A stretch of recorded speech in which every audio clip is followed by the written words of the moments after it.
जब चीज़ें बढ़ती है तो व्यवस्था बढ़ाया जाता है।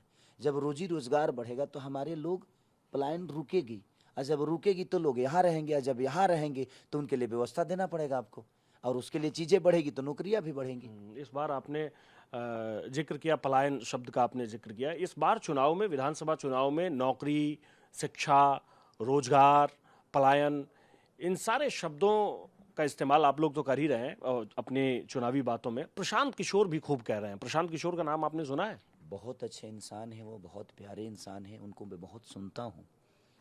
मुझे अच्छा लगता है उनको सुनना, क्योंकि अपने जीवन में बहुत क्लियर हैं, और ऐसे लोगों को बिहार की भी ज़रूरत है। मैं उनको मानता हूँ, ये मेरा हृदय है। ये एक इंसान बोल रहा है, एक पार्टी का नेता नहीं। तो कभी आरजेडी से पहले आपने सोचा कि जनसुराज की तरफ ही चला जाए, या कभी उधर से ऑफर आया था? नहीं, मुझे लड़ना ही नहीं था ना भैया, मैं कहीं नहीं जाने वाला था। मैंने क्या बोला कि नहीं लड़ना था, मैं राजनीति से दूर रहता था। मैं किसी के विचार को बोल रहा हूँ कि प्रशांत भैया के विचार मुझे अच्छा लगता है, मैं भरे मन से बोल सकता हूँ उनके लिए। मैं कभी आपके ऑफर पूरे आया था चैनल, उधर से? ऑफर किससे नहीं आया है मुझे? आपको लगता है कि खेसारी लाल यादव को ऑफर नहीं आया होगा?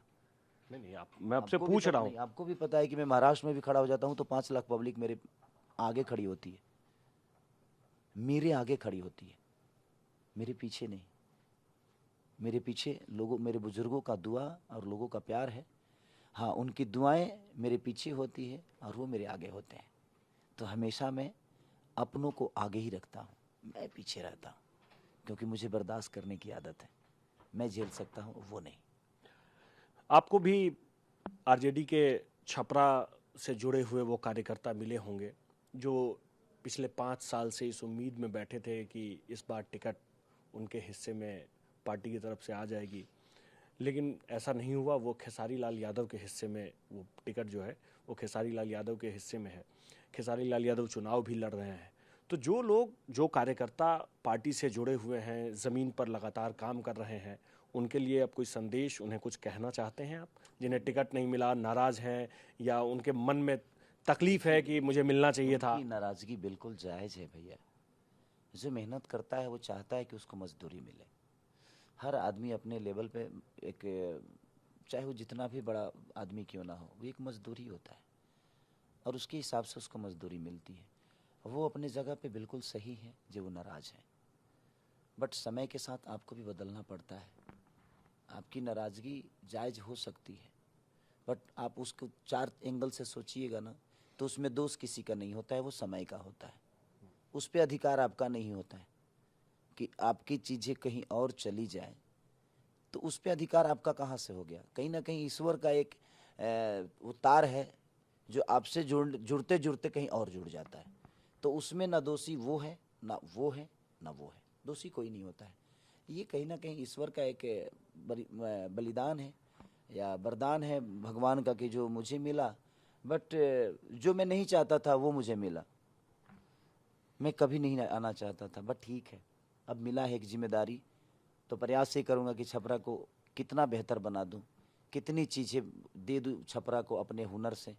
क्योंकि आपको भी पता है भैया कि मेरी आवाज़ अगर विधानसभा में गूंजेगी तो सबसे ऊपर तो होगी मेरी आवाज़, और मेरी आवाज़ सिर्फ बिहार ही नहीं बल्कि ऑल ओवर इंडिया तक गूंजेगी। एज ए कलाकार ही बोल रहा हूँ मैं अभी भी, कि मैं बोलूँगा तो बोलूँगा नहीं, गरजूँगा, क्योंकि वहाँ छपरा की जनता की आवाज़ होगी वो, मैं अकेले का आवाज़ नहीं होगा। क्योंकि है प्रॉब्लम में छपरा, सिर्फ प्रॉब्लम ही प्रॉब्लम है। बाकी देखिए, यहाँ जातिगत समीकरण बहुत सारी चीज़ें हैं, ये जाति वो जाति ये जाति। आपको तो लगता मैं है कि जात का, जातिगत समीकरण? मुझे मैं जात नहीं, मैं जात, मुझे जो लोगों ने बनाया है वो जात चुन के नहीं बनाया। मुझे लगता है कि किसी भी जाति के लोग हों, जाति तो बाद में होती है, और पहले तो हम इंसान पैदा होते हैं। मैं चाहता हूँ ना कि हम इंसान बन के ना, क्योंकि हम इंसान बन के किसी का सम्मान कर सकते हैं या कदर कर सकते हैं, या हम बहुत सारी चीज़ों पे काम कर सकते हैं, बट हम नफ़रत के बीज बो के ना, मुझे नहीं लगता है कि मैं जीवन में तो नफ़रत के बीज बो के मुझे नहीं लगता किसी का भला हुआ है। उसमें परेशान, नफ़रत के बीज बोने में परेशान सिर्फ हम सब होते हैं, कोई नेता नहीं होता है। तो मैं तो सबसे यही कहता हूँ कि इंसानियत को जिंदा रखिए आप, और इंसान बन के जिंदा रहिए, और इंसान का कदर करिए, इससे ज़्यादा कुछ नहीं है। मैथिली ठाकुर भी चुनाव लड़ रही हैं। आप मैथिली ठाकुर की कई बार प्रशंसा भी कर चुके हैं। खुले मंच से कर चुके हैं, कई बार मैंने सुना भी है। मैथिली ठाकुर को लेकर के वहाँ उनके विधानसभा में बहुत ज़्यादा विरोध भी हो रहा है। मैथिली ठाकुर को लेकर के कुछ कहना चाहते हैं आप? मेरी शुभकामना है उस बहन के साथ कि वो बहुत आगे बढ़ें, उनको भगवान और शक्ति दे इस आलोचना को बर्दाश्त करने की। देखिए, मैं किसी की नीति का विरोधी करता हूँ। उस बहन से मेरा कोई प्रॉब्लम नहीं है, वो बहुत अच्छी गायक हैं और वो इस राजनीति में आई हैं। और हर वो कलाकार सच पूछिए ना तो यहाँ के लिए बना ही नहीं है। यहाँ पंचायती बहुत है, हम लोग के जीवन में पंचायती नहीं है। हम लोग जीवन में काम करना चाहते हैं, 24 घंटा काम करते हैं, बट एक मौका हमें मिला है, उनको भी मिला है, तो हम प्रयास करेंगे कि उस बहन का भला हो, भगवान उसको शक्ति दे, इस सारी आलोचना को बर्दाश्त करने की क्षमता दे और वो अपने जीवन में आगे बढ़े। मैं तो देख ही रहा हूँ और कोशिश भी कर रहा हूँ, बट मेरे दिल में छपरा का एक विकास लेकर पैदा हुआ है, जो मैं इसको जिंदा रख के प्रयास करूँगा कि छपरा की जो बेहतर व्यवस्था है वो कम से कम टाइम में सुधर जाए।